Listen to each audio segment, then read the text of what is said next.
Welcome to warning classes. आज हम start करेंगे लेक्चर नंबर 3 के साथ जनरल साइंस के, जिसमें हमारे पास है लॉज और इक्वेशंस ऑफ मोशन।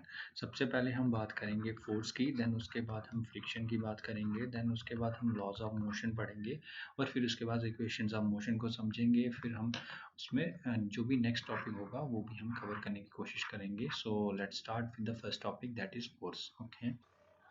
ओके, तो अब हम स्टार्ट करेंगे, फोर्स को समझने की कोशिश करेंगे। तो सबसे पहले एक फोर्स की बात करें तो फोर्स एक हमारे पास क्या है, एक फिजिकल क्वांटिटी है। ठीक है, फिजिकल क्वांटिटी मैंने आपको मेजरमेंट चैप्टर में बताया था, वो क्वांटिटी होती है जिसको हम मेजर कर सकते हैं। तो फोर्स को हम क्या कर सकते हैं, मेजर कर सकते हैं। ठीक है, तो फोर्स का काम क्या होता है, फोर्स क्या हमारे पास करता है कि मोशन को, स्टेट ऑफ मोशन को चेंज करता है। ठीक है, स्टेट ऑफ मोशन को चेंज करता है। ठीक है, तो फोर्स को हमने जान लिया क्या होता है। ठीक है, अब इसके एसआई यूनिट जो होते हैं हमारे पास, एसआई यूनिट हमारे पास है इसके न्यूटन। ठीक है, जिसको एन से डिनोट करते हैं। ठीक है, यहाँ तो फिर न्यूटन के एक स्मॉल यूनिट, हम इसको फोर्स को स्मॉल यूनिट में भी लिख सकते हैं, जो कि है डायन। और 1 न्यूटन जो होता है हमारे पास 10⁵ डायन के इक्वल होता है।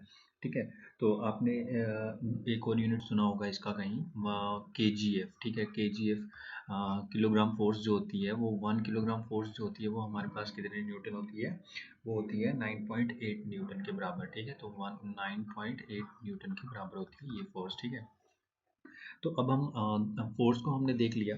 तो फोर्स की अब कुछ बेसिक फोर्सेस हैं जो नेचर में हमारे पास दिखती हैं, थोड़ा उनको समझने की कोशिश करते हैं।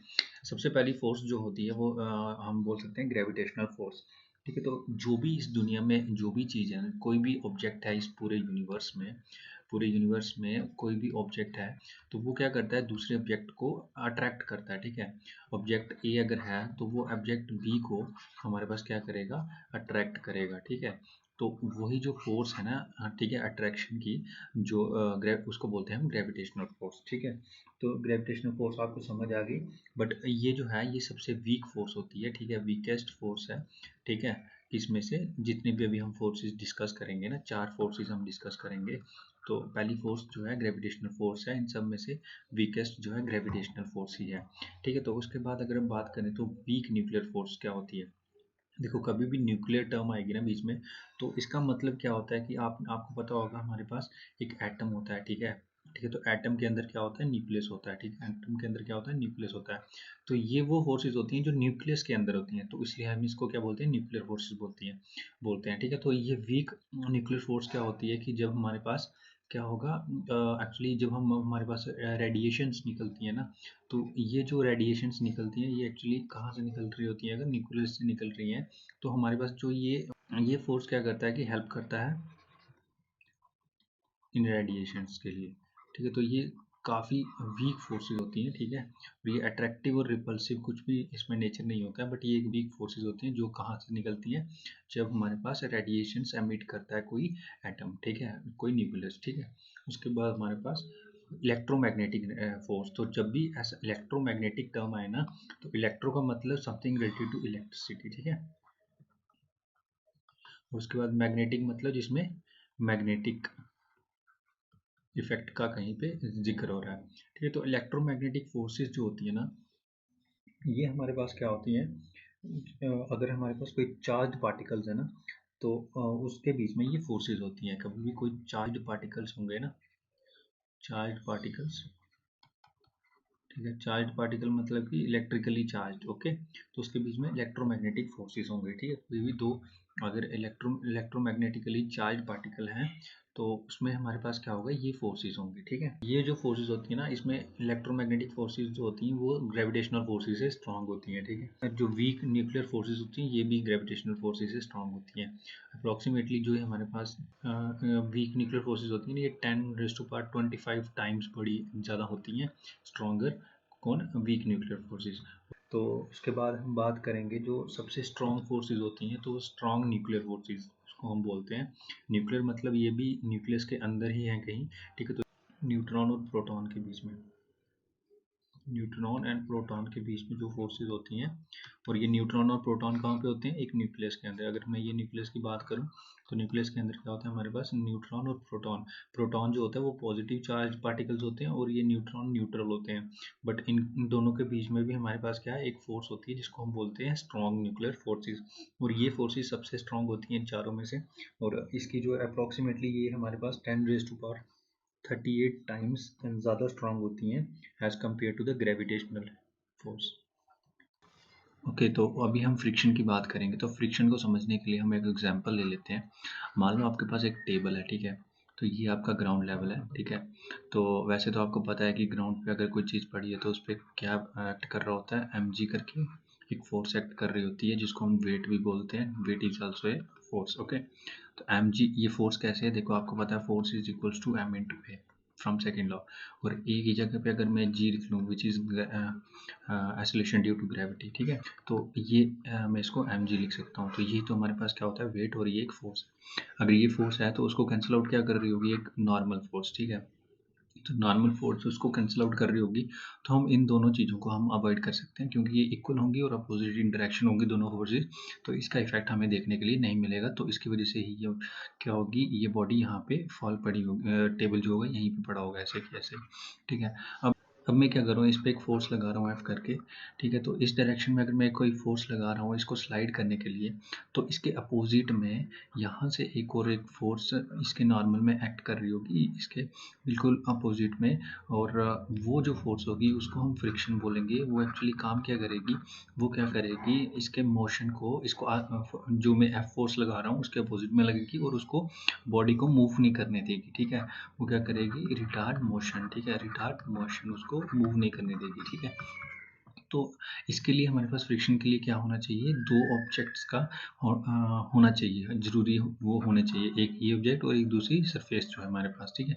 तो ये एफ एस जो मैं लिख रहा हूँ ना, ये जो एस है इसको मैं स्टैटिक के लिए यूज करता हूँ एफ एस को, ठीक है। तो हमारे पास क्या है कि अगर एक फोर्स हम यहाँ पे लगा रहे हैं तो उसको एक रिटार्ड कर रहे हैं उस मोशन को एफ एस, और ये फोर्स तब तक इसको मूव नहीं करा पाएगा ऑब्जेक्ट जब तक ये जो फोर्स है वो क्या होगा, ग्रेटर देन एफ एस नहीं होगा, ठीक है। फ्रिक्शनल फोर्स से ज़्यादा नहीं होगी तब तक आप इस ऑब्जेक्ट को मूव नहीं कर पाओगे।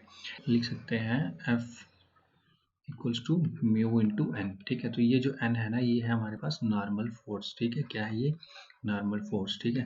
तो इसको इस तरह से डिफाइन कर सकते हैं, ठीक है। तो अब हमारे पास ये जो म्यू है इसको हम बोलते हैं coefficient of friction, coefficient of friction, ठीक है। तो अब फ्रिक्शन का अगर हम इसके यूजेस देखेंगे तो हमें समझ आएगा कि फ्रिक्शन जो है वो बेशक मोशन को रिटार्ड कर रहा है बट हमारे पास इसकी बहुत ज़्यादा इंपॉर्टेंस है, ठीक है। अगर हम वॉक कर रहे हैं ना, तो हमारे पास वॉक इसलिए कर पा रहे हैं क्योंकि हमारे पास ज़मीन और हमारी फुट के साथ फ्रिक्शन है, ठीक है। हमारे फुट और ज़मीन पे फ्रिक्शन है। अगर हम कार चला रहे हैं तो हमारे पास फ्रिक्शन है, मतलब मोशन जो भी हो रहा है ना, it is possible because of friction only. Okay, अगर हमारे पास फ्रिक्शन नहीं होता तो हम क्या कर जाते, स्लाइड कर जाते सीधे ही, ठीक है। क्योंकि जब भी हम थोड़ा सा फोर्स लगाते, अपोजिट में कोई फोर्स नहीं आती, तो उससे क्या होता, हम सीधे के सीधे स्लाइड कर जाते, ठीक है। उसके बाद अगर बात करें हम, अब इसकी हम टाइप की बात करेंगे तो फ्रिक्शन की दो टाइप होती हैं, ठीक है। एक स्टैटिक फ्रिक्शन होती है और एक होती है काइनेटिक फ्रिक्शन, ठीक है। तो स्टैटिक फ्रिक्शन वो फ्रिक्शन होती है जब कोई चीज़ स्टेशनरी है, मीन्स अभी कोई मोशन में नहीं है, तो जब हम इस पर फोर्स लगाएंगे ना, तो उस समय जो अपोजिट डायरेक्शन में फ्रिक्शन लग रही होती है उसको बोलते हैं स्टैटिक फ्रिक्शन। नाम से ही पता चल रहा है जब कोई चीज़ रेस्ट पे है तो उसमें जो फ्रिक्शन होगी उसको बोलते हैं स्टैटिक फ्रिक्शन। तो ये स्टैटिक फ्रिक्शन की अगर हम वैल्यू जानना चाहेंगे तो वो होता है F S is equals to mu S into N. तो ये जो म्यू एस है ना, ये है हमारे पास कोफिशिएंट ऑफ स्टैटिक फ्रिक्शन, ठीक है, कोफिशिएंट ऑफ स्टैटिक फ्रिक्शन, ठीक है। अब देखो जब ये कोई ऑब्जेक्ट है वो जो मूव नहीं कर रहा है, मैं फोर्स इस पे लगाते जा रहा हूँ, तो एक टाइम जस्ट आ जाएगा ना कि मतलब जिसके बाद जस्ट मैं एक थोड़ा सा पॉइंट में वैल्यू में अगर फोर्स की बढ़ाऊंगा तो वो जो ऑब्जेक्ट है वो मूव कर जाएगा। तो उस पॉइंट को जो मतलब एक्सट्रीम जो स्टैटिक पोजीशन होगी, एक्सट्रीम स्टैटिक फ्रिक्शन फोर्स होगी, जो मतलब एक्सट्रीम स्टैटिक फ्रिक्शन जो होगी, ठीक है, उसको मैं क्या बोलता हूँ, लिमिटिंग फ्रिक्शन बोलता हूँ। क्या बोलता हूँ, लिमिटिंग फ्रिक्शन मतलब वो एक पॉइंट है, मतलब उसके बाद हमारे पास क्या होगा, ऑब्जेक्ट मूव कर जाएगा, उसमें स्टैटिक फ्रिक्शन नहीं रहेगी। तो जब मैं इस पे फोर्स और बढ़ाऊंगा इस पॉइंट के बाद, ठीक है, ये फर्स्ट केस था, ये सेकंड केस है, अब थर्ड केस में क्या करूंगा, मैं फोर्स और ज़्यादा बढ़ाऊंगा, ठीक है। तो अब क्या करेगा, ये ऑब्जेक्ट मूव करना शुरू कर जाएगा, ठीक है, तो ये मूव करेगा, ठीक है। तो इसमें मूव करते समय भी कोई ना कोई फ्रिक्शन होगी, ठीक है, जिसको फ्रिक्शन क्या बोलेंगे, हम काइनेटिक फ्रिक्शन बोलेंगे, जिसको एफ कैसे डिनोट किया जाता है, और इसको ये किसके बराबर होती है, म्यू के इंटू एन, ठीक है। तो म्यू के क्या हो गया हमारे पास, कोफिशिएंट ऑफ काइनेटिक फ्रिक्शन, ठीक है। अब इसमें अगर हम बात करेंगे तो सबसे ज़्यादा फ्रिक्शन कौन सी होती है, मतलब सबसे ज़्यादा जो कोफिशिएंट जो होता है फ्रिक्शन का, वो किस में होता है, देखो इन तीनों में ना, देखो नॉर्मल फोर्स जो है वो कांस्टेंट मतलब तीनों में है, ठीक है, एन एन करके ही है, ठीक है। हम देखें तो सबसे ज़्यादा जो कोफिशिएंट ऑफ फ्रिक्शन की वैल्यू जो होगी ना, वो किसकी होगी, वो होगी हमारे पास म्यू ऑफ एस की, ठीक है। Mu of S is always greater than mu of की। तो अब इस काइनेटिक फ्रिक्शन के हमारे पास दो टाइप्स हैं, ठीक है। काइनेटिक फ्रिक्शन देखो, अब मोशन, जब हम मोशन में कोई चीज़ है वो क्या कर सकती है, जहाँ तो स्लाइड करेगी, ठीक है, या फिर क्या करेगी, रोल करेगी, ठीक है। तो इसके लिए हम रोलिंग फ्रिक्शन और स्लाइडिंग फ्रिक्शन, दो फ्रिक्शन होती है हमारे पास, ठीक है।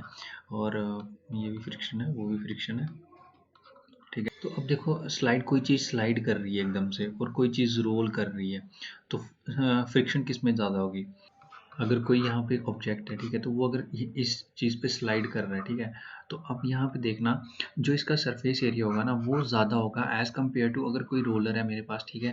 तो रोलर में क्या होगा कि एक लाइन जो होगी ना वही कंटेक्ट में होगी जिसके, जो सरफेस होगी दूसरी जिस पे ये रोल कर रहा होगा, ठीक है। तो यहाँ पे जो फ्रिक्शन जो होगी, स्लाइडिंग फ्रिक्शन जो होती है वो हमेशा ज़्यादा होती है as compare to the rolling friction, ठीक है। तो रोलिंग फ्रिक्शन के लिए हम म्यू आर लिखते हैं, ठीक है। तो अब तीनों में देखें अगर, तो हमारे पास जो हमारे पास रोलिंग फ्रिक्शन होती है ना, वो सबसे कम होती है as compare to kinetic friction and static friction. तो कोफिशिएंट ज़्यादा होता है, मतलब कि क्योंकि वो डायरेक्टली इसके इस पे क्या देगा, हमें हमें डायरेक्टली दे देगा वो फोर्स, ठीक है, क्योंकि ये जब हम दोनों मल्टीप्लाई करेंगे कोफिशिएंट और नॉर्मल फोर्स, तो हमें वो एक्चुअल फ्रिक्शन वैल्यू दे देगा, तो वही इससे पता चल रहा है, ठीक है। अब देखो, फ्रिक्शन जो है वो एक ईवल है, बट वो नेसेसरी ईवल है, ठीक है, वो ज़रूरी है, ठीक है। तो इसके बारे में हमने अभी बात किया, तो इसकी और दो तीन एग्जांपल देखते हैं जहाँ पे हमें पता चलेगा कि डेली लाइफ में ये कैसे इंपॉर्टेंट है, ठीक है। अगर आपको कोई भी चीज़ रखनी होगी, टेबल पे रख रहे हो, ठीक है, या फ्लोर पे रख रहे हो, ठीक है, कोई भी चीज़, ठीक है, वो क्या होगा, अगर फ्रिक्शन नहीं होगी तो वो क्या रुकेंगी नहीं, वो स्लाइड कर जाएंगी, ठीक है। तो इसलिए जो रफनेस होती है ना सरफेस की, वो क्या करती है हमारे पास, फ्रिक्शन को क्या करती है, बढ़ाती है, ठीक है। तो ऐसे बोला जाता है ना कि रफ सरफेसेस के ऊपर हमें रखनी चाहिए चीज़, ठीक है। तो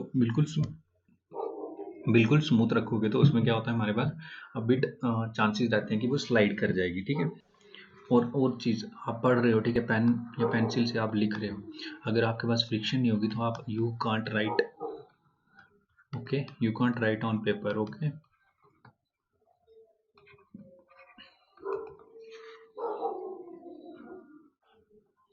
ओके, तो उसके बाद एक आपको एग्जांपल तो मोशन वाली तो बताई कि motion is possible because of friction only, okay.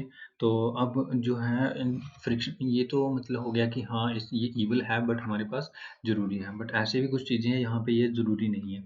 वो कौन सी चीज़ें हैं, ठीक है, जहाँ पे ये एज ए ईवल ही एक्ट करता है, वो कौन सी है, जैसे आपके पास कुछ मशीन है, ठीक है, जहाँ पे रोलिंग आप कर रहे हो दो रोलर्स के बीच में, ठीक है, तो वो क्या होगा, विद टाइम क्या होगा, वो जो रोल्स होंगे ना वो वियर या टीयर उसमें हो जाएगा, मशीन जो होती है वो उसकी लाइफ कम हो जाती है, ठीक है। तो ठीक है, तो उसके बाद दूसरी चीज़ है कि फ्रिक्शन की वजह से क्या होता है कि हमारे पास हीट भी प्रोड्यूस होती है, ठीक है। हीट प्रोड्यूस होगी तो क्या होगा, इससे क्या होगा कि मशीन जो होती है ना वो बहुत ज़्यादा गर्म हो जाती हैं, ठीक है, मशीन क्या हो जाती है, वो गर्म हो जाती है, तो उसको भी अवॉइड करना पड़ता है, हमें कूलेंट्स वगैरह डालने पड़ते हैं मशीन में ताकि वो एक ऑप्टिमम टेम्परेचर पे रहे और हमारे पास काम करती रहे सही से।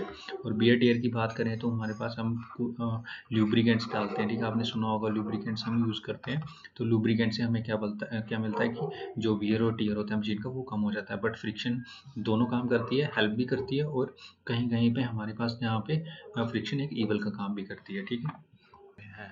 तो वो क्या करेगी, अगर वो मोशन में है या फिर रेस्ट पे है, ठीक है, रेस्ट पे है या फिर मोशन में है, तो वो क्या करेगी, एज इट इज़ रहना चाहेगी, एज इट इज़ रहना चाहेगी अनटिल एंड अनलेस, जब तक हम उस पर कोई एक्सटर्नल फोर्स ना अप्लाई करें, अनटिल एक्सटर्नल फोर्स और डिस्टर्बेंस, मतलब कुछ कुछ भी तरीके का डिस्टर्बेंस उस चीज़ को हम ना दें, तब तक वो चीज़ क्या करेगी, और रेस्ट पे या मोशन में रहना चाहिए एज इट इज़। तो ये जो लॉ है न्यूटन के द्वारा दिया गया है, इसको हम फर्स्ट लॉ बोलते हैं न्यूटन का। ठीक है, तो इसमें हमारे पास क्या है, इस लॉ को हम लॉ ऑफ इनर्शिया भी बोलते हैं। क्यों बोलते हैं लॉ ऑफ इनर्शिया, क्योंकि इनर्शिया क्या चीज़ होती है वो हम देखेंगे अभी। तो इनर्शिया में क्या होता है कि अगर कोई भी चीज़, ठीक है, अगर वो रेस्ट पे है या मोशन में है, ठीक है, यूनिफॉर्म मोशन में है, ठीक है, तो वो क्या करेगी, एज इट इज़ रहना चाहेगी। और वही जो एज इट इज़ रहना है, वो जो टेंडेंसी है ऑब्जेक्ट की जो टेंडेंसी है, किसके लिए, एज इट इज़ रहने की, until and unless some external force or disturbance is there, तो उसी टेंडेंसी को बोलते हैं इनर्शिया। तो इसको हम Newton's first law of motion भी बोलते हैं और लॉ ऑफ इनर्शिया भी बोलते हैं। ठीक है, तो अब हम बात करेंगे कि इनर्शिया जो है ना, इनर्शिया एक्चुअली डिपेंड किस पे करता है। इनर्शिया जो होता है वो मास पे डिपेंड करता है। ठीक है, तो मास पे कैसे डिपेंड करता है कि अगर आपके पास एक साइकिल है, ठीक है, वो रेस्ट पे है, और वहीं पे अगर मैं एक बात करूँ ट्रेन या बस है, ठीक है, वो रेस्ट पे है। अब बताओ किसको ज़्यादा मुझे फोर्स देनी पड़ेगी अगर मुझे उसको मूव कराना होगा। ठीक है, तो हमें किसको ज़्यादा फोर्स लगानी पड़ेगी, ट्रेन पे। क्यों, क्योंकि ट्रेन का जो है वो मास ज़्यादा है। ठीक है, और मास ज़्यादा है तो उसका क्या चीज़ ज़्यादा होगा, इनर्शिया ज़्यादा होगा। ठीक है, और साइकिल का या बाईसाइकिल का बोल सकते हो आप, इसका इनर्शिया क्या होगा, कम होगा। ठीक है, अब इनर्शिया जो है ना वो देखो क्या क्या चीज़ बता रहा है इनर्शिया, जहाँ तो रेस्ट पे होगी तो रेस्ट पे रहेगी, मोशन पे होगी तो मोशन पे रहेगी। तो इनर्शिया को हम दो टाइप का बोल सकते हैं, इनर्शिया ऑफ रेस्ट, दूसरा है इनर्शिया ऑफ मोशन। ओके, तो इनर्शिया ऑफ रेस्ट जो होता है, मतलब अगर कोई चीज़ रेस्ट पे है तो वो रेस्ट पे ही रहना चाहेगी। ये जो टेंडेंसी है अगर किसी ऑब्जेक्ट की, तो उसको बोलते हैं इनर्शिया ऑफ रेस्ट। ओके, तो इसके लिए अगर हम एग्जांपल से समझने की कोशिश करें, तो पहली एग्जांपल, तो अगर मान लो आपके पास, आप ज़मीन पे कारपेट आपने बिछाया हुआ है और उसके ऊपर कुछ डस्ट पार्टिकल होंगे, ठीक है ना, तो जब आप इस कारपेट को एकदम से खींचोगे ना, तो डस्ट पार्टिकल कारपेट के साथ नहीं आएंगे, वो क्या करेंगे, डस्ट पार्टिकल नीचे फ्लोर पे गिर जाएंगे। क्यों, क्योंकि जो डस्ट पार्टिकल होंगे ना वो भी किस पे होंगे, स्टेट ऑफ रेस्ट पे होंगे। बट आप जब सडनली उसको उसके नीचे से कारपेट हटा दोगे, तो वो जो स्टेट ऑफ रेस्ट पे जो डस्ट पार्टिकल थे, वो उसका इनर्शिया ऑफ रेस्ट की वजह से वो क्या करेंगे, नीचे गिर जाएंगे। ठीक है, आपके कारपेट पे नहीं रहेंगे। ठीक है, तो दूसरी एग्जाम्पल अगर समझना चाहें हम, अगर कोई पैसेंजर है, ठीक है, वो एक बस में है, ठीक है, तो बस जो है वो भी स्टार्ट नहीं हुई, वो रेस्ट पे है। जैसे ही बस स्टार्ट होगी, क्या होगी, पैसेंजर जो होगा ना, उसको क्या करेगा, एक जर्क लगेगा पीछे की तरफ। ठीक है, पीछे की तरफ एक जर्क लगेगा। क्यों लगेगा, देखो पैसेंजर के जो फुट होंगे ना वो क्या होंगे, बस के साथ फिक्स हो जाएंगे। फिक्स मतलब कि वो जुड़े हुए होंगे, क्योंकि बस के फ्लोर और पैसेंजर के फुट के बीच में फ्रिक्शन होगा। ठीक है, फ्रिक्शन की वजह से क्या होगा कि वो स्लिप नहीं करेगा, बट जो अपर पार्ट होगा ना वो नहीं जुड़ा होगा। तो वो जो अपर पार्ट था वो क्या था, वैसे तो होल बॉडी क्या थी, स्टेट ऑफ रेस्ट पे थी, मतलब उसमें क्या था, इनर्शिया ऑफ रेस्ट था।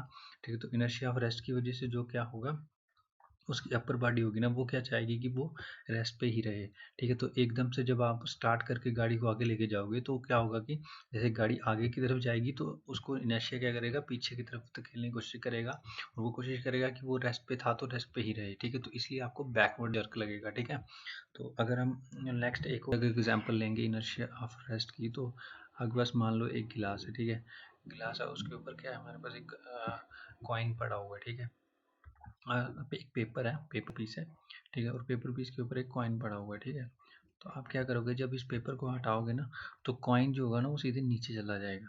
क्यों चला जाएगा, क्योंकि हमारे पास क्या होगा, वो इनर्शिया ऑफ रेस्ट पे होगा। ठीक है, इनर्शिया ऑफ रेस्ट उसका उसके पास प्रॉपर्टी होगी इनर्शिया ऑफ रेस्ट। ठीक है, इसलिए वो नीचे चला जाएगा, इस पेपर के साथ नहीं जाएगा, क्योंकि तो वैसे ही अगर हम बात करें इनर्शिया ऑफ मोशन की, तो इनर्शिया ऑफ मोशन की बात करेंगे तो इनर्शिया ऑफ मोशन वो टेंडेंसी है जिसमें हमारे पास क्या होगा, अगर कोई बॉडी मोशन में होगी तो मोशन में रहना चाहेगी, उसी टेंडेंसी को हम क्या बोल देंगे, इनर्शिया। ठीक है, एग्जाम्पल में अगर मान लो कि एक बस है, हमें बोला जाता है ना कि चलती हुई बस से नहीं कूदना चाहिए, आपको लग सकती है क्यों, क्योंकि इसका एक साइंटिफिक रीज़न है। देखो अगर आप बस में चल रहे हो तो आपकी बॉडी भी क्या होगी, मोशन में होगी, क्या होगी, मोशन में होगी।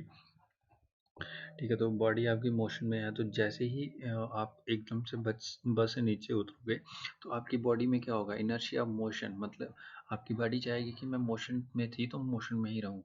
तो जब आप एकदम सडन से उसको ब्रेक में लगाओगे तो आपके पाँव जो होंगे, ठीक है, वो क्या करेंगे, ड्यू टू फ्रिक्शन रोड के साथ स्टिक कर जाएंगे। बट जो आपकी अपर बॉडी होगी ना, ठीक है, अपर बॉडी क्या करेगी, वो तो फ्री होगी, ठीक है, उसको तो किसी के साथ स्टिक नहीं होना है, तो वो क्या करेगी, एकदम से उसको क्या होगा, उसको जर्क लगेगा। ठीक है, जर्क लगेगा और वो आप गिर सकते हो उसमें। ठीक है, नेक्स्ट एग्जांपल में अगर हम देखें तो अगर आप एक रनिंग कार पे हो और वो सडनली रुक जाती है तो आपको क्या होता है, आप एकदम से फॉरवर्ड डायरेक्शन में जर्क करोगे। ठीक है, अगर कोई क्या हो गया, चल रही थी कार, तो आप क्या करोगे, एकदम से वो स्टॉप हो जाती है। ठीक है, स्टॉप होगी तो मतलब आप ब्रेक लगा रहे हो, तो ये जो उसका बॉडी होगा वो एकदम से फॉरवर्ड डायरेक्शन में एक जर्क लगेगा आपको। ठीक है, इसका रीज़न क्या है कि आपकी जो पूरी की पूरी बॉडी होगी वो क्या होगी, एक स्टेट ऑफ मोशन में होगी। ठीक है, जैसे ही कार स्टॉप करेगी तो आपका लोअर पार्ट, सेम रीज़न है इसका कि लोअर पार्ट क्या होगा, वो कार के कॉन्टैक्ट में होगा, बट जो अपर पार्ट होगा वो फ्री होगा। ठीक है, तो वो क्या करेगा, due to inertia of motion क्या करेगा, आपको आगे की तरफ धकेगा। आगे की तरफ इसलिए धकेगा क्योंकि वो बोल रहा होगा कि मुझे रुकना नहीं है, मुझे जैसे चल रहा था वैसे के वैसे ही चलने दो। ठीक है, न्यूटन साइकिल ऑफ मोशन की बात करेंगे तो उससे पहले हम जानने की कोशिश करेंगे कि मोमेंटम क्या चीज़ है, क्योंकि न्यूटन साइकिल ऑफ मोशन में मोमेंटम का काफ़ी ज़्यादा रोल है, उसको डिफाइन उसी के बेसिस पे किया गया है। तो मोमेंटम जो है एक्चुअली वो क्या है, मोमेंटम हमारे पास है product of mass and velocity. ठीक है, ठीक है, किसका, एक ऑब्जेक्ट का या बॉडी का, कुछ भी बोलो। ठीक है, तो इसको एक्चुअली हम पी वेक्टर से रिप्रेजेंट करते हैं, तो ये किसके इक्वल हो जाएगा, एम इंटू वी वेक्टर। तो पी जो है ये एक वेक्टर क्वांटिटी है। ठीक है, और इसकी डायरेक्शन और वेलोसिटी की डायरेक्शन सेम होगी। ठीक है, ठीक है, तो हमारे पास एस आई यूनिट अगर इसकी बात कर लेंगे तो एम मास के यूनिट हो गए के जी, वेलोसिटी की यूनिट हो गए मीटर पर सेकेंड, तो मोमेंटम के यूनिट हो गए के जी मीटर पर सेकेंड। तो अब बात करते हैं हम Newton second law of motion. तो ये क्या कहता है कि जो हमारे पास मोमेंटम का रेट होता है ना, rate of change of momentum, momentum वो किसके प्रोपोर्शनल होता है, फोर्स। ठीक है, तो अब हम इसको मैथमेटिकल फॉर्म में लिखने की कोशिश करेंगे। ठीक है, तो सबसे पहले आपको पता होगा कि एक्सेलरेशन क्या होगा। ठीक है, एक्सेलरेशन क्या होता है हमारे पास, mass it's change in velocity per unit time. ठीक है, change in velocity per unit time. ठीक है, तो ये क्या है एक्चुअली कि हमारे पास एक तरह का एक एक्सेलरेट करते हैं जब हम किसी गाड़ी को, तो वो क्या होता है, हम चेंज इन उसकी वेलोसिटी को चेंज करते हैं एक टाइम के लिए। ठीक है, तो ये कंसेप्ट हम आगे यूज़ करेंगे इसमें। ठीक है, तो as per the definition rate of change of momentum is directly proportional to force applied. ठीक है, तो मतलब मैं फोर्स लिख सकता हूँ किसके इक्वल हो जाएगी, डेल पी अपॉन टी। ठीक है, चेंज इन मोमेंटम पर यूनिट टाइम। ठीक है, तो इसको मैं अगर आगे एक्सपेंड करना चाहूँ तो मैं इसे लिख सकता हूँ कि पी किसके बराबर है, एम इंटू वी। तो मैं लिख सकता हूँ del into M into V, okay, upon T. तो अब देखो मास जो है, मान लो मेरे पास कोई ऑब्जेक्ट है, ठीक है, उसका मास एम है, तो वो विद टाइम तो चेंज नहीं होगा ना, क्या रहेगा, वो जैसे था वैसे ही फॉरएवर रहेगा ना। ठीक है, अगर मैं उसमें कुछ ऐड नहीं कर रहा हूँ तो मैं इसको कांस्टेंट मान सकता हूँ, तो डेल वी अपॉन टी। तो डेल वी को मैं क्या लिख सकता हूँ कि मान लो मेरा ऑब्जेक्ट पहले यू वेलोसिटी से चल रहा था, तो मैंने उसको एक्सेलरेट किया, मतलब उसकी वेलोसिटी चेंज की, तो मैं कितनी वेलोसिटी पे पहुंच गया, वी पे। ठीक है, तो अब फाइनल वेलोसिटी वी है, इनिशियल यू है, तो इसमें क्या आ जाएगा, वी चेंज इन वेलोसिटी क्या आ जाएगा, final minus initial upon T. ठीक है, तो यहाँ पे क्या हो जाएगा, ये जो change in velocity per unit time इसको क्या बोलते हैं, ये जो है change in velocity per unit time, इसको मैं v minus u upon t भी लिख सकता हूँ। तो इसी को बोलते हैं एक्सेलरेशन, ठीक है। तो मैं सेकंड लॉ को मैं किस तरह से भी लिख सकता हूँ, f equals to m into A vector, ठीक है। तो ये हम इसको ऐसे एक्सप्रेस कर सकते हैं, ठीक है। तो अब इसमें देखो एक्सेलरेशन है जो वो इस इक्वेशन से मुझे क्या दिख रहा है कि वो इन्वर्सली प्रोपोर्शनल है किसके, मास के। जो हम मान लो कोई एग्जांपल हम ले लेते हैं इसको समझने के लिए, कि जैसे आपके पास एक कार है और एक ट्रक है, ठीक है। ठीक है, तो मास किसका ज़्यादा है, ट्रक का मास ज़्यादा है ना, ठीक है। तो mass of truck is greater than, ठीक है, कार। तो अगर मैं इसमें एक्सेलरेशन प्रोड्यूस करना चाहूँ, ठीक है, तो मुझे एक्सेलरेशन प्रोड्यूस करनी होगी अगर सेम फोर्स लगा के, ठीक है। फोर्स क्या है, सेम, तो हमारे पास फोर्स सेम है। तो हम इसमें अगर सेम फोर्स लगा के एक्सेलरेशन प्रोड्यूस करना चाहेंगे, तो जो ट्रक होगा उसमें क्या होगा, एक्सेलरेशन क्या होगी, कम प्रोड्यूस होगी। मतलब उसमें जो स्पीड पकड़ेगा ना वो कम स्पीड पकड़ेगा, ठीक है। Acceleration is what, change in velocity per unit time. तो चेंज जो होगी ना वेलोसिटी वो एकदम से इतनी नहीं हो पाएगी, ठीक है, as compare to car same अगर हम फोर्स देंगे दोनों को, तो ठीक है। तो अब हम नेक्स्ट जो पॉइंट समझते हैं अभी वो है इम्पल्स और चेंज इन मोमेंटम, ठीक है। तो इम्पल्स जो होता है ना, एक्चुअली इम्पल्स का मतलब है कि आप एक सडन फोर्स दे रहे हो, ठीक है, एक शॉर्ट टाइम के लिए एकदम से फोर्स दे रहे हो, ठीक है। इसको हम चेंज इन मोमेंटम भी बोलते हैं, ठीक है। तो इसको अगर हम देखें बाय फॉर्मूला, तो ये क्या होता है, फोर्स इनटू टाइम, ठीक है, ठीक है। फोर्स इनटू टाइम, टाइम जो है वो बहुत शॉर्ट है ना, तो उसको हम डेल टी लिखते हैं mostly, del T, small change in time, and force जो अप्लाइड होगी उसी को हम बोलते हैं इम्पल्स, ठीक है। और अगर इसको हम चेंज इन मोमेंटम भी बोलते हैं, क्योंकि मोमेंटम का फॉर्मूला देखोगे तो del P upon T equals to F लिख सकते हैं हम इसको सेकंड लॉ से, ठीक है। तो del P vector is equals to force into time, यहाँ पर टाइम स्मॉल टाइम है तो इसको हम डेल टी से रिप्रेजेंट कर रहे हैं। तो चेंज इन मोमेंटम को हम क्या बोल सकते हैं, इम्पल्स भी बोल सकते हैं, ठीक है। ओके, तो अब हम बात करेंगे Newton's third law of motion, ठीक है। तो Newton's third law of motion क्या बात बताता है हमें कि every action has equal and opposite reaction, ठीक है, इक्वल एंड अपोजिट रिएक्शन। मतलब क्या है इसका, कि अगर मेरे पास कोई ऑब्जेक्ट है ए और एक ऑब्जेक्ट है बी, अगर ए ऑब्जेक्ट जो है बी पे प्लस एफ फोर्स लगा रहा है, और तो बी ऑब्जेक्ट क्या करेगा, एक माइनस एफ करके फोर्स लगाएगा। माइनस एफ का मतलब है कि मैग्नीट्यूड जो होगा हमारे पास वो सेम होगा दोनों फोर्सेस का, मतलब जो ए बी पे लगा रहा है और जो बी ए पे लगा रहा है, बट उसका डायरेक्शन जो होगा ना दोनों का वो अपोजिट होगा, ठीक है। तो इसको समझने के लिए एग्जांपल्स की बात करें तो सबसे पहली एग्जांपल है, एक अगर कार है या कोई भी मोटर गाड़ी है, ठीक है, तो वो अगर चल रही है तो वो कैसे चल रही है, तो गाड़ी क्या करती है, रोड के ऊपर एक फोर्स लगाती है, ठीक है। और जो रोड होता है ना वो उसके रिस्पॉन्स में क्या करता है कि उसको पुश करता है अपोजिट डायरेक्शन में।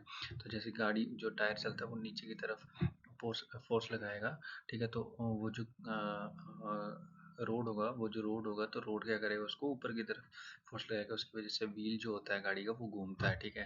और दूसरी एग्जांपल की बात करें तो स्विमिंग की बात करेंगे, तो स्विमिंग में क्या होता है, हमारे पास पानी को हम बैकवर्ड धकेलते हैं, तो उससे क्या होता है कि जो पानी होता है ना वो हमें क्या करता है, फॉरवर्ड धकेलता है, तो उसकी वजह से हम आगे की तरफ मूव कर पाते हैं। प्रोपल्शन ऑफ एरोप्लेन की बात करें तो एरोप्लेन में एक प्रोपेलर होता है, ठीक है, वो क्या करता है हमारे पास एयर को बैकवर्ड फेंकता है, ठीक है, काफ़ी लार्ज अमाउंट में और काफ़ी ज़्यादा फोर्स में। तो उससे क्या होता है, जैसे वो बैकवर्ड एयर को फेंकेगा ना, एक बहुत ज़्यादा फोर्स है, तो वो एरोप्लेन को आगे की तरफ जो होता है पुश मिलता है, ठीक है। वो कौन देता है, एयर, ठीक है। एयर आगे की तरफ उसको पुश करती है और एरोप्लेन एयर को बैकवर्ड तरफ पुश करता है, ठीक है। तो ये थर्ड लॉ ऑफ मोशन की कुछ एग्जांपल थी और हमने समझने की कोशिश की है इसको, ठीक है।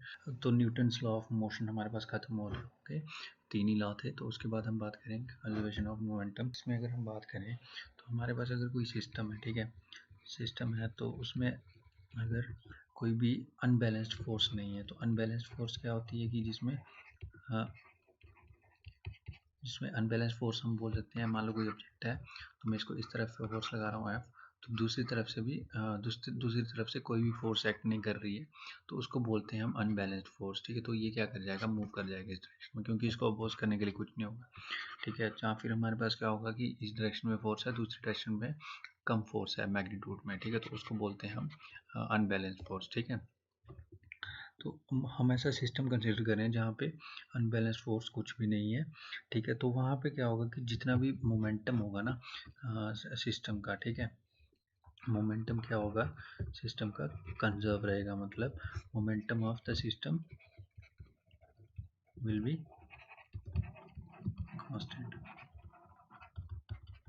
ओके, तो जिसको मैं लिख सकता हूँ M V one vector plus M V two vector plus M V three vector so on is constant.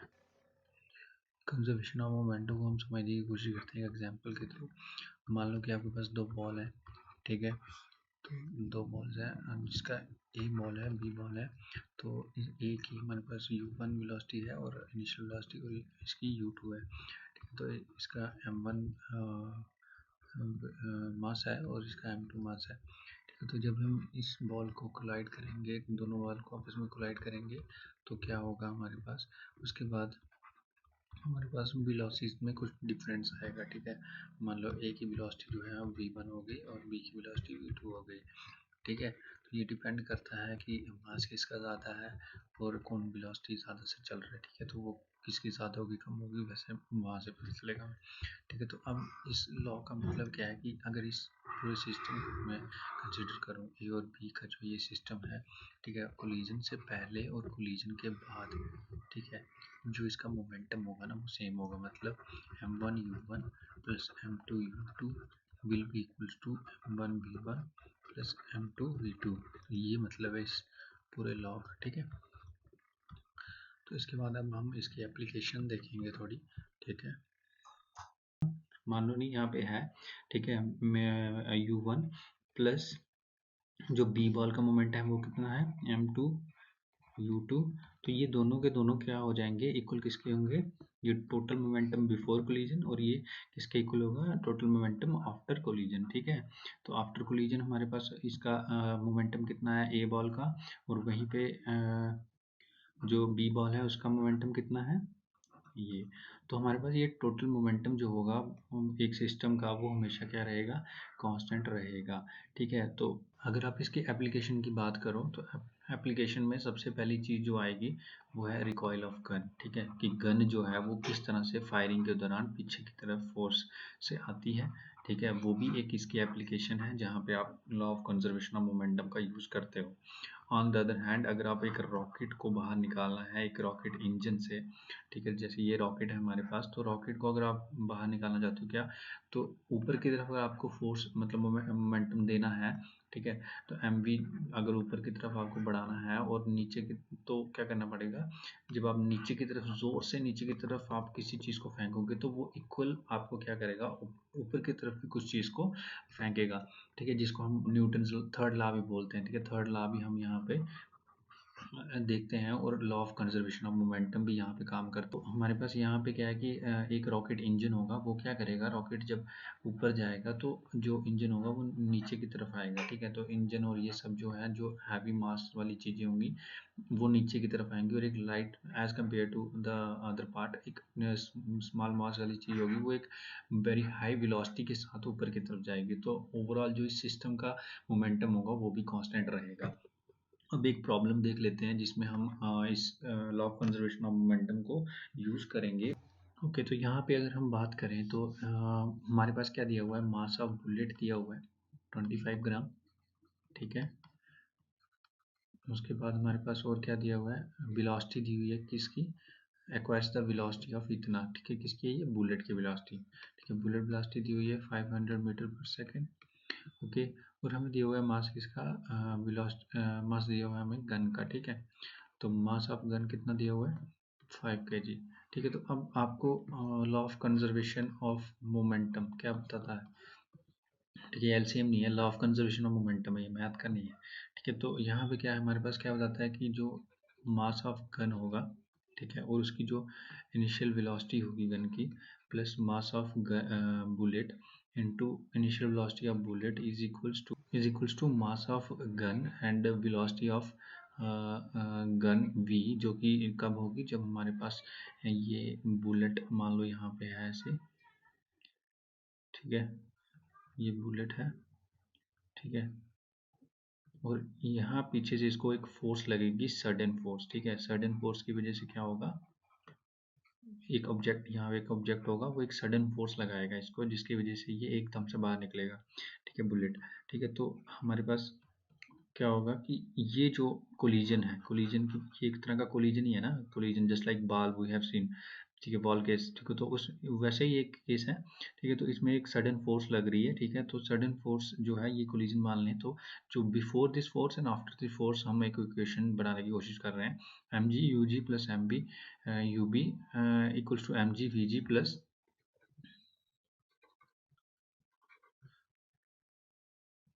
M B V B, ठीक है। तो यहाँ पे अगर हम बात करें तो इनिशियल वेलोसिटी क्या होगी, बुलेट जो था वो स्टेशनरी पे था, तो ये ज़ीरो होगी, ठीक है। तो यूबी जो है वो क्या है, वो वेलोसिटी ऑफ बुलेट, ठीक है, ये एम जी सॉरी गन का था, और वेलोसिटी ऑफ बुलेट ये दोनों ज़ीरो पे थे, ठीक है, स्टार्टिंग में कोई वेलोसिटी नहीं थी इनकी, ठीक है। तो उसके बाद अगर ये दोनों ज़ीरो थे, ये पूरी टर्म ही ज़ीरो हो जाएगी, तो क्या आएगा, M G V G plus M V V B, ठीक है, ये दोनों हैं, ठीक है, वेलोसिटीज हैं, क्योंकि फायर हुआ है, तो ये जो फोर्स लगाया गया है उसकी वजह से क्या होगा कि रिकॉयल भी होगा, ठीक है। रिकॉयल जो होता है कि गन का पीछे की तरफ आना, ठीक है, जो अपनी पोजीशन पे थी गन पीछे की तरफ आएगी, ठीक है, तो वो ये इक्वेशन बन जाएगी अभी, ठीक है। तो इस इक्वेशन में हम देखेंगे तो हमें दिया क्या क्या हुआ है, ठीक है। अब देखो एम जी दिया हुआ है, हाँ दिया हुआ है, वी जी दिया हुआ है, नहीं, यही तो निकालना है हमें, ठीक है। तो बाकी तीनों चीज़ें दी हुई है, तो इसको सिंपली हम पुट कर लेंगे वैल्यूज़ को, तो हम इसको इजीली हम यहाँ से वी जी को निकाल सकते हैं। वी जी को अगर हम इक्वेशन फॉर्म में लिखेंगे तो वो कितना आ जाएगा, V G is equals to minus M B V B upon M G, ठीक है। तो ये जो माइनस है ना, ये एक्चुअली क्या बता रहा है कि जो बीजी की डायरेक्शन होगी ना, वो अपोजिट होगी किसकी, बुलेट की, बुलेट की डायरेक्शन यहाँ को है, और जो बीजी वेलोसिटी जो है किसकी, गन की रिकॉइल की, वो इस तरफ होगी, ठीक है। तो यहाँ पे इसको हम वैल्यूज पुट कर लेंगे, तो हमारे पास जो है इजीली हम इसको कैलकुलेट करके आंसर बता देंगे। यहाँ पे अगर हम इसको देखें तो पूरा कैलकुलेट करके, तो ये जो गन जो है वो -2.5 मीटर पर सेकेंड से पीछे की तरफ आएगी, ठीक है, 2.5 मीटर पर सेकंड की तरफ से पीछे की तरफ आएगी। तो देखो यहाँ पे जो बुलेट की वेलोसिटी 500 मीटर पर सेकंड है, और हमारे पास गन की कितनी, बहुत कम, ठीक है।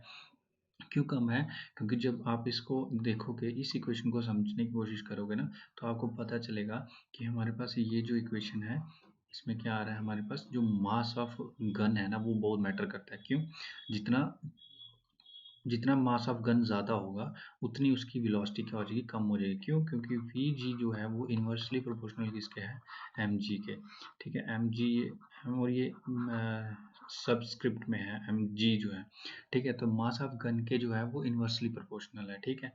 तो नेक्स्ट चीज़ जो हम अभी करने वाले हैं, नेक्स्ट टॉपिक जो है वो है हमारे पास इक्वेशंस ऑफ मोशन।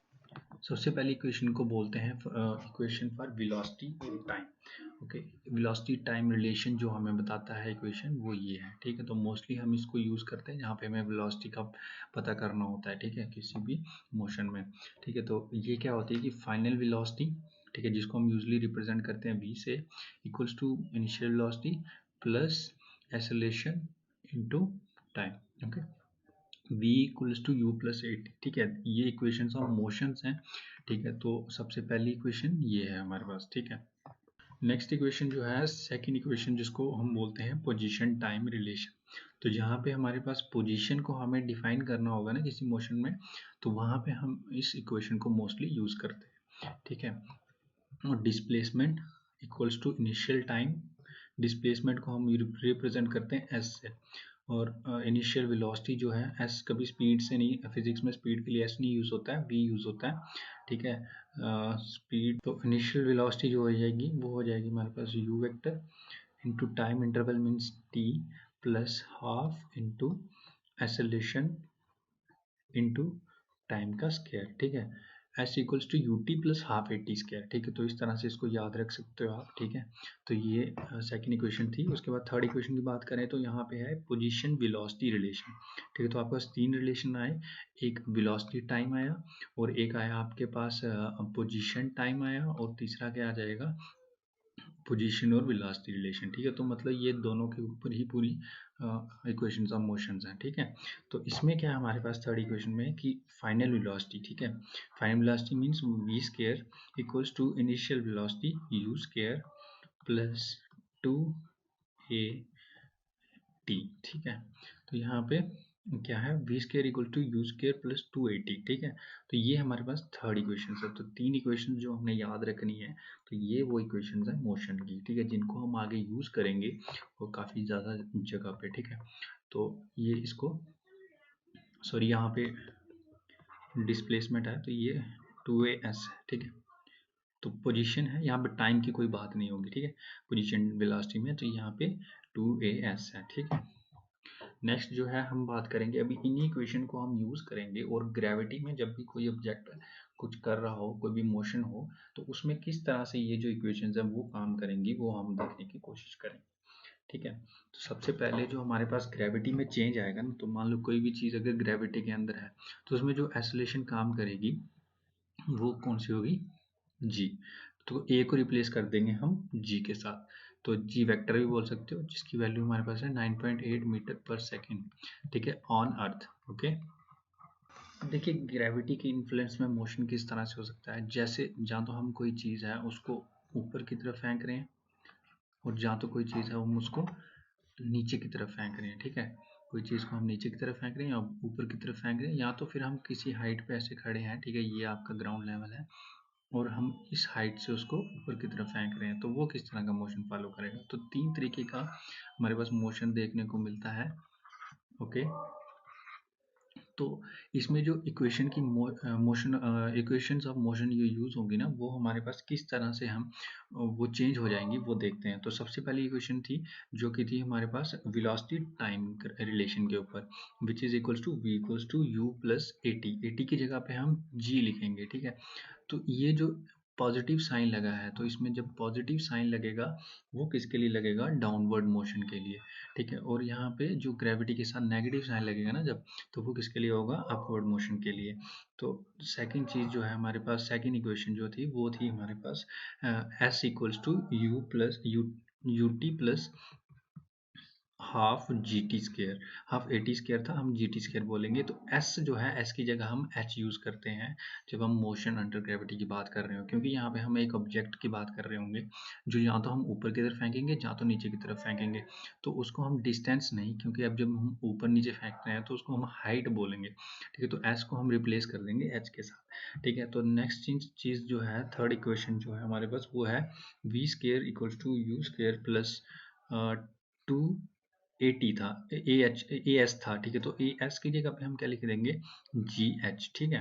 तो ये तीन इक्वेशन हमने थोड़ी मॉडिफाई हो जाएंगी यहाँ पे जब हम एक मोशन अंडर ग्रेविटी की बात करेंगे। So let's start with the first part, जिसमें हमारे पास क्या है कि जब एक ऑब्जेक्ट है उसको हम ऊपर की तरफ फेंकेंगे, ठीक है। तो जब हम एक ऑब्जेक्ट को ऊपर ऊपर की तरफ फेंकेंगे, तो उसकी वेलोसिटी जो ऊपर की तरफ होगी उसको हम पॉजिटिव बोलेंगे, और वो जो इनिशियल वो जो वेलोसिटी होगी पॉजिटिव ही होगी। और उसके बाद हम अगर उसको जो ग्रेविटी होगी वो नीचे की तरफ एक्ट कर रही होगी, तो मतलब ग्रेविटी के साथ साइन किसका आएगा, नेगेटिव का, ठीक है। तो अब जो ये इक्वेशंस थी, यहाँ पे जहाँ पे भी जी जी होगा ना, तो वहाँ वहाँ क्या आ जाएगा, नेगेटिव का साइन आ जाएगा, ठीक है। यहाँ पे नेगेटिव आ जाएगा, इस जगह पे, इस जगह पे नेगेटिव आ जाएगा, इस जगह पे नेगेटिव आ जाएगा, ठीक है। तो अब हम इसमें से हमें चाहिए क्या होता है, जब भी हम एक मोशन की बात करेंगे ना अंडर ग्रेविटी, तो उसमें हमें बेसिकली तीन चीज़ों के बारे में बताना होगा। फर्स्ट जो चीज़ होगी वो होगी मैक्सिमम हाइट, कि आप जब किसी चीज़ को ऊपर की तरफ फेंक रहे हो तो वो कितनी हाइट रिटेन कर पाती है, मतलब कितनी हाइट तक जाती है। तो जब आप किसी चीज़ को ऊपर की तरफ फेंक रहे हो तो कितने देर के बाद वो अंडर ग्रेविटी वो नीचे गिरना शुरू हो जाएगी, मतलब मैक्सिमम हाइट कितनी रिटेन करेगी, ठीक है। वो चीज़ देखेंगे। दूसरी चीज़ हम बताने की कोशिश करेंगे टाइम ऑफ एसेंट, ठीक है। टाइम ऑफ एसेंट क्या होता है, क्या होता है जब आप किसी भी चीज़ को ऊपर की तरफ फेंक रहे हो तो वो जो मैक्सिमम हाइट तक पहुंचने के लिए उसको कितना टाइम लगा, उसको बोलते हैं टाइम ऑफ एसेंट, और इसको मान लो हम T1 से डिनोट कर रहे हैं यहाँ पे, ठीक है। उसके बाद अब आप देखोगे टाइम ऑफ डिसेंट, एसेंट और डिसेंट, ठीक है, नाम से ही पता चल रहा है एसेंट मतलब ऊपर की तरफ, और टाइम ऑफ डिसेंट, ठीक है। तीसरी चीज हम देखते हैं time of descent, okay. Descent मतलब जब हम ऊपर से, जब वो चीज़ ऊपर से नीचे की तरफ आएगी, ठीक है, मैक्सिमम हाई रिटेन करके जो ग्राउंड लेवल पे जो आएगी उसको बोलेंगे हम टाइम ऑफ डिसेंट, ठीक है। और नेक्स्ट चीज़ अब हम इसको एक एक करके निकालने की कोशिश करेंगे, ठीक है। तो पहली जो चीज़ थी मैक्सिमम हाइट, उसको कैसे निकालेंगे, तो मैक्सिमम हाइट के लिए हम यूज़ करेंगे कौन सा रिलेशन, वो है पोजीशन, और हमारे पास जो है वेलोसिटी का रिलेशन होगा, that is this one, okay. PV relation को हम यूज़ करेंगे, ठीक है, पोजीशन वेलोसिटी रिलेशन को, जो कि हमारे पास था v square equals to u square plus 2gh। अब यहाँ पे देखो मैंने प्लस लिख दिया, प्लस नहीं आएगा, क्या आएगा, माइनस आएगा, ठीक है। तो अब इसको देखेंगे तो कोई ऑब्जेक्ट है नीचे, जो उसकी सबसे पहले जो फाइनल वेलोसिटी होगी, ठीक है, पहले ऊपर नीचे से जब मैं वेलोसिटी दूंगा u, तो वो कुछ इनिशियल वेलोसिटी देनी पड़ेगी ना उसको, फिर जाके वो ऊपर जाके जाएगा। जब मैक्सिमम हाइट रिटेन कर देगा, ये हाइट जब वो रिटेन कर लेगा तो उसकी वेलोसिटी कितनी हो जाएगी, जीरो, ठीक है। वेलोसिटी जो ऊपर की डायरेक्शन में थी वो जीरो हो जाएगी, फिर वो नीचे फॉल करना शुरू कर जाएगा अंडर ग्रेविटी, ओके। तो यहाँ पे जो ये v होगा वो क्या हो जाएगा, जीरो, ठीक है। u कितना होगा, वो कुछ ना कुछ वेलोसिटी होगी। तो मैं अब इसको रीअरेंज करूंगा, तो यहाँ पे मुझे क्या चाहिए, h चाहिए, ठीक है, h निकालने की कोशिश कर रहा हूँ। तो h मेरे पास कितना आ जाएगा, h को यहाँ रखूंगा, बाकी सबको वहीं ले जाऊंगा, तो ये u स्क्वायर अपॉन 2g, ठीक है। तो ये जो रिलेशन है ये किसके लिए आ जाएगा, हाइट के लिए। तो ये क्या बता रहा है मुझे, जब मैं कोई चीज़ ऊपर फेंकूंगा तो वहां पे जो वो मैक्सिमम हाइट रिटेन करेगी वो किसके ऊपर डिपेंड करेगी, इनिशियल वेलोसिटी के ऊपर, कि आप कितनी वेलोसिटी से नीचे से फेंक रहे हो ना, वो उसके स्केयर के ऊपर डिपेंड करेगी, ठीक है। तो H is directly proportional to किसके ऊपर, स्केयर ऑफ इनिशियल वेलोसिटी, ठीक है। तो ये इसी तरह से क्वेश्चन कभी कभी पूछ देते हैं कि क्या, जब आप एक बॉडी को ऊपर फेंक रहे हो तो जो उसकी हाइट होती है वो किसके डायरेक्टली प्रोपोर्शनल होती है, ठीक है। बट अब यहाँ पे जी भी तो है, जी, बट ये क्या है, एक कांस्टेंट टर्म है, तो ये तो वेरी नहीं करेगा, ठीक है, तो वेरिएबल को ही कंसीडर करते हैं। बट अगर जी से देखेंगे तो जी जो है वो कांस्टेंट है, ठीक है। तो नेक्स्ट जो चीज़ हम निकालेंगे वो निकालेंगे T1, जो कि है टाइम ऑफ एसेंट, ठीक है। टाइम ऑफ एसेंट क्या है हमारे पास, इसके लिए हम जो रिलेशन यूज़ करेंगे वो है फर्स्ट वाला रिलेशन, जिसको हम बोलते हैं वेलोसिटी टाइम रिलेशन, ठीक है। तो इसमें हमें टाइम ही तो निकालना है ना, तो इसको हम इस रिलेशन को यूज़ करेंगे। तो यहाँ पे देखो v इक्वल्स टू क्या आ जाएगा, u माइनस जी टी, ठीक है। तो v की वैल्यू क्या हो जाएगी, यहाँ पे भी जीरो हो जाएगी। तो u और जी टी मेरे एक रिलेशन आ जाएगा, t को मैं यहीं पे रखूंगा, बाकी सबको मूव कर दूंगा दूसरी साइड पे, तो मेरे पास t is equals to minus u upon g, ठीक है। तो ये रिलेशन आ गया मेरे पास किसके लिए, T1 के लिए, ठीक है। तो T1 हमारे पास क्या होगा, वो भी किसके ऊपर डिपेंड करेगा, जब मैं ऊपर फेंक रहा हूँ तो वो किसके ऊपर डिपेंड कर रहा है हमारे पास, सीधे इनिशियल वेलोसिटी के ऊपर, ओके। अब ये माइनस साइन जो है ना, ये सिर्फ और सिर्फ ये बता रहा है कि आप अगेंस्ट द ग्रेविटी जा रहे हो, ठीक है, कि आप ऊपर की तरफ फेंक रहे हो कोई चीज़, वो चीज़ बता रहा है माइनस साइन यहाँ पे, ठीक है। तो थर्ड जो हमारे पास जो है वो है टाइम ऑफ डिसेंट।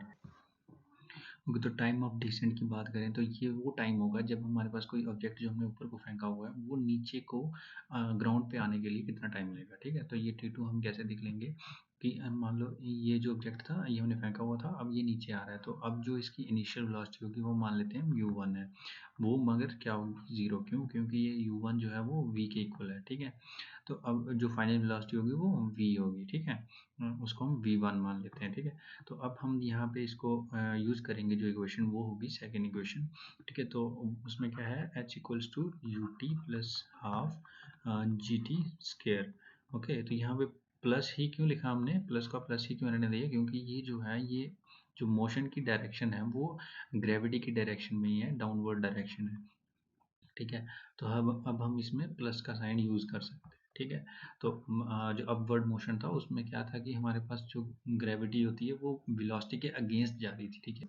आप देख सकते हैं क्या है, H equals to U T plus half G T square है, ठीक है। तो हाफ जी टी स्केयर है, तो इसका क्या अब हम इसको अगर सॉल्व करना चाहें तो यू वन लिखेंगे, सॉरी। तो यू वन जो है वो जीरो आ जाएगा। तो एच जो है एच सेम ही रहेगा दोनों केस में, अपवर्ड में या डाउनवर्ड में सेम ही डिस्टेंस रहेगा, ठीक है। तो इसको मैं ऐसे लिख सकता हूँ half G T square, okay. तो उसके बाद अगर मैं यहाँ से t की वैल्यू निकालना चाहूँ, ये सॉरी ये t2 है, ठीक है। तो t2 जो आ जाएगा हमारे पास वो क्या आ जाएगा, रूट ऑफ क्या आ जाएगा, 2h/g, ठीक है। तो अब जो ये जो h है ना, ये किसके, ये वही h है जो हमने पहले निकाला था, ठीक है। तो उसको मैं किस तरह लिख सकता हूँ, उसको मैं लिख सकता हूँ कि u²/2g। तो जब मैं इसको सॉल्व कर लूँगा तो क्या आ जाएगा मेरे पास, t2 की जो वैल्यू आ जाएगी ना वो आ जाएगी u/g। तो ये जो u है वो कौन सा u है, ये है मैंने जो इनिशियल वेलोसिटी दी थी ऊपर की तरफ, ठीक है। तो अब हम इसको, अब एक और चीज़ बताना चाहता हूँ, ये जो टाइम ऑफ डिसेंट है, टाइम ऑफ असेंड है ना, ये दोनों के दोनों अगर आप देखोगे तो ये इक्वल है, ठीक है। बट सिर्फ साइन का डिफरेंस है, क्यों, क्योंकि एक साइन बता रहा है वो क्या है, अपवर्ड मोशन है, और एक दूसरा बता रहा है वो डाउनवर्ड मोशन में टाइम लगा है, ठीक है। तो टाइम कभी नेगेटिव नहीं होता, ठीक है। तो अपवर्ड मोशन का और डाउनवर्ड का मोशन का टाइम बता रहा है, इसलिए पॉजिटिव नेगेटिव है। तो अगर हम इन दोनों टाइम को एक साथ देखने की बात करें कि अपवर्ड में इतना लग रहा है, डाउनवर्ड में इतना लग रहा है, तो उस टाइम को हम बोलते हैं टाइम ऑफ फ्लाइट। क्या बोलते हैं, टाइम ऑफ फ्लाइट, ठीक है। तो ये क्या होता है, t1 प्लस t2, ठीक है। तो अब इसमें हम नेगेटिव साइन को नहीं लेंगे, क्यों, क्योंकि नेगेटिव साइन जो है ना, it is just showing that कि मोशन किस तरफ हो रहा है, ठीक है, डायरेक्शन बता रहा है वो।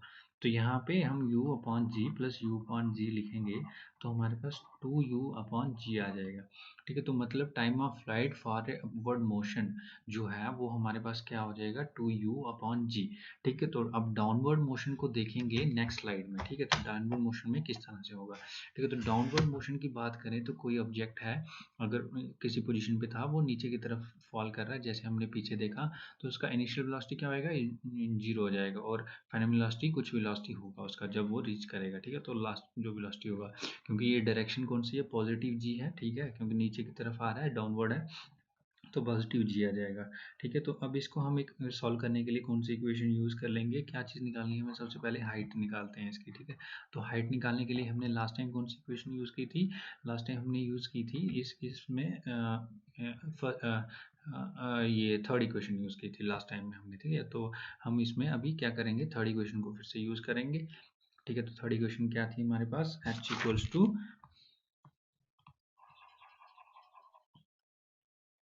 तो डाउनवर्ड के लिए जो हम इक्वेशन यूज करेंगे for finding out maximum height, तो वो क्या रहेगी हमारे पास, वेलोसिटी डिस्टेंस इक्वेशन, ओके। तो वेलोसिटी डिस्टेंस इक्वेशन जो हमारे पास थी वो क्या थी, V square equals to U square plus 2gh, ठीक है, मोशन अंडर ग्रेविटी के लिए, क्योंकि ये पॉजिटिव का पॉजिटिव ही रहेगा, क्योंकि नीचे की तरफ आ रहे हैं हम, मोशन जो है वो with the direction of acceleration due to gravity. So हम हमारे पास यहाँ पे देखो क्या जीरो होगा, u जीरो होगा, ठीक है। तो v ऐसे का ऐसे रहेगा, we square equals to 2gh। तो यहाँ से आप क्या कर सकते हो, मैक्सिमम हाइट निकाल सकते हो, ठीक है। तो वो कैसे निकलेगा, वो हमारे पास क्या आ जाएगा, वी स्केयर अपॉन 2g, ठीक है। तो ये हमारे पास हाइट आ जाएगा। तो इसमें देखो आपके पास हाइट किसके ऊपर डिपेंडेंट है, जो फाइनल वेलोसिटी है, किसके ऊपर, फाइनल वेलोसिटी के ऊपर, ठीक है, फाइनल वेलोसिटी का स्क्वायर, ठीक है। और जो पहले जो हमने निकाला था अपवर्ड के लिए, क्या था, अपवर्ड के लिए हमारे पास था, हमारे पास h was equals to u square upon 2g, उसमें क्या था, इनिशियल वेलोसिटी के स्क्वायर के बराबर था, ठीक है, वेलोसिटी के स्क्वायर के बराबर था। एक और चीज इसमें हमें पूछ सकते हैं, क्या है वो, velocity of a body dropped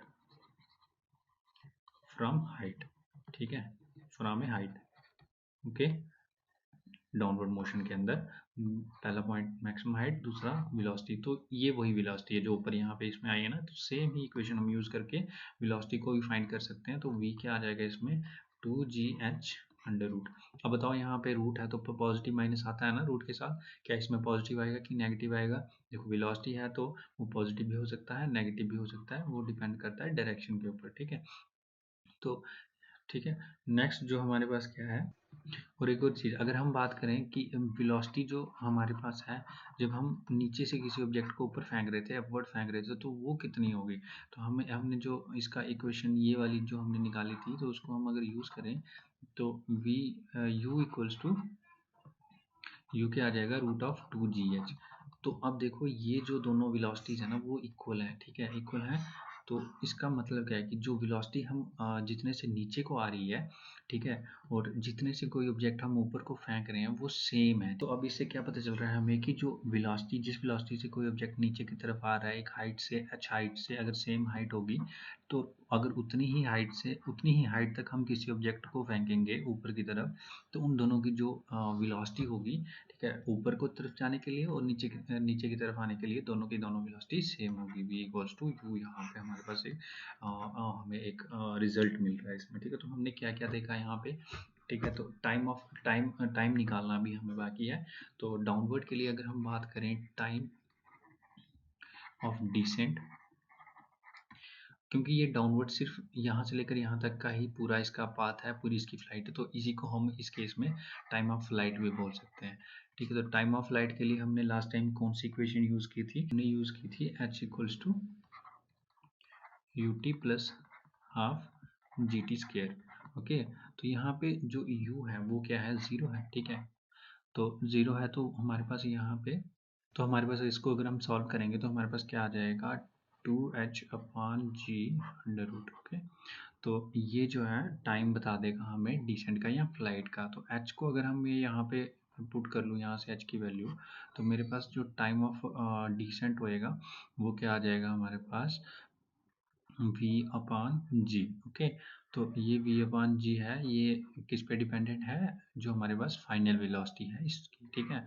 तो ये जो है ये डायग्राम याद रखनी है थोड़ी माइंड में, ठीक है। तो यहाँ से ये चीज़ हमारे पास पता चल गई, ठीक है। तो अब देखो यहाँ पे आपको फॉर्मूले याद करने हैं तो आप याद भी कर सकते हो, बट अगर आप बिना याद किए इसको डिराइव कर सकते हो, 2 मिनट का काम है, सिर्फ आपको कंसेप्ट याद रखना है कि ऊपर की तरफ जाओगे तो क्या 0 होएगा, क्या नहीं होएगा, नीचे की तरफ आओगे तो क्या 0 होगा, क्या नहीं होगा, ठीक है। तो अब नेक्स्ट स्लाइड में हम इसको एक बार सब फॉर्मूले इसको एक बार एक साथ लिख लेते हैं ताकि आपको भूले ना। ओके, सो अब हम देखते हैं इसमें क्या क्या फॉर्मूले हमने याद किए अभी तक। मैक्सिमम हाइट होती है,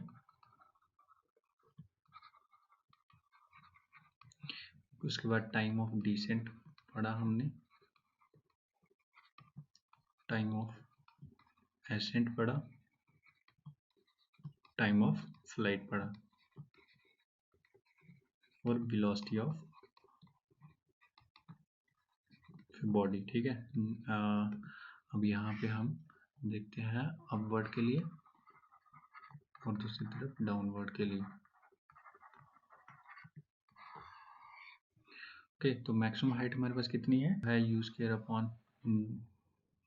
2g, डाउनवर्ड के लिए है v स्क्वायर अपॉन 2g।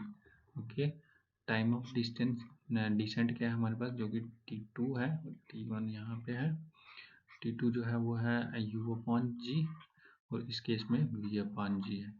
तो यहाँ पे हमारे पास क्या है, माइनस यू अपॉन जी, और यहाँ पे एसेंट है नहीं तो ये 0 है, ठीक है, टाइम ऑफ एसेंट नहीं है। टाइम ऑफ फ्लाइट हमारे पास क्या है, 2u अपॉन जी, और इस केस में क्या होगा, v अपॉन जी। और वेलोसिटी क्या है हमारे पास, वेलोसिटी है हमारे पास रूट ऑफ 2g h, और इसका भी वेलोसिटी कितना है, 2g h, ठीक है। तो ये एक स्मॉल थोड़े थोड़े हमने अभी तक फॉर्मूले थोड़े याद करने की कोशिश की है, ठीक है, डिराइव करने की कोशिश की है, वो है ये, ठीक है। उसके बाद हम बात करते हैं कुछ एक न्यूमेरिकल प्रॉब्लम ले लेते हैं, जिसमें क्या है कि एक coin was thrown vertically upwards. Okay, तो अपवर्ड फेंक रहे हैं हम इसको, and it rose to a length of 10 metre. Rose मतलब ये 10 मीटर की हाइट तक जा रहा है, ठीक है। तो 10 मीटर इसकी क्या होगी, height. Okay, what is the velocity with which the body was thrown upwards. तो आपको निकालना क्या है, v निकालना है, जो कि जिससे ये ऊपर की तरफ फेंका गया है, मतलब v नहीं, एक्चुअली u बोलेंगे इसको, ठीक है। तो आपको ये निकालना है, आपको पता है v क्या है, 0। अब मैं आपको दो तरीके बताऊंगा, एक तो अगर आपको फॉर्मूला आता होगा, याद रखा होगा, क्योंकि फॉर्मूले बहुत ज़्यादा हो जाते हैं, कम्प्लेक्स हो जाता है, तो उससे अगर आप कैसे करोगे, और बिना फॉर्मूले के अगर आपको याद नहीं है कुछ तो आप किस तरह से करोगे, ठीक है। तो आपको क्या हमारे पास आपको निकालना है यू निकालना है, ठीक है।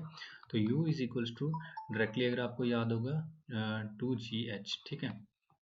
तो 2gh आपको याद होगा, तो आप क्या कर लोगे, रूट ऑफ 2 इंटू 9.8 मीटर पर सेकेंड इंटू हाइट भी मीटर में दी हुई है। याद रखना कभी भी कैलकुलेशन कर रहे हो तो मीटर्स, अगर यहाँ पे मीटर में है तो दूसरा यूनिट भी मीटर में ही होना चाहिए, थ्रू आउट सेम यूनिट होने चाहिए, ठीक है। तो ये कितना आ जाएगा आपके पास 6 1 9 2 18 19.6 into 10 which is equals to 196। Okay, तो ये 196 जो होता है वो किसका रूट होता है, 14 का। तो 14 मीटर पर सेकंड की आपकी वेलोसिटी जो है, इनिशियल वेलोसिटी से आपको फेंकना पड़ेगा ऊपर की तरफ ताकि वो 10 मीटर तक हमारे पास हाइट कवर कर पाए, ठीक है। तो ऑन द अदर हैंड अगर मैं इसको फॉर्मूला मेरे को याद नहीं होता तो मैं क्या करता, तो मुझे पता होना चाहिए था कि मैं जो है एच और वी का रिलेशन कैसे बना सकता हूँ। तो ये कैसे बना सकता हूँ, वेलोसिटी डिस्प्लेसमेंट रिलेशन के साथ, वेलोसिटी डिस्प्लेसमेंट रिलेशन के साथ बना सकता हूँ मैं इसको। तो वो क्या है हमारे पास, v equals to U square plus, अब ये प्लस है कि माइनस वो देखना था, थोड़ा याद रख लेते। अगर ऊपर की डायरेक्शन है तो माइनस 2gh। ओके, यहाँ पे देखो v क्या मेरे पास 0 था, u आपको निकालना था, u इज इक्वल्स टू, ये दूसरी साइड जाएगा प्लस में हो जाएगा 2gh रूट ऑफ, ओके। तो यहीं से आपको फॉर्मूला विद इन सेकेंड्स आपको वहां से मिल जाता अगर आपको याद होता कि आपने कंसेप्चुअली किया क्या है, ठीक है। तो इसको आप आकर मल्टीप्लाई वगैरह करके आसानी से आंसर दे सकते थे, ठीक है। तो आई होप ये समझ आया होगा आपको। कोई भी चीज़ समझ नहीं आती तो please comment in the comment section.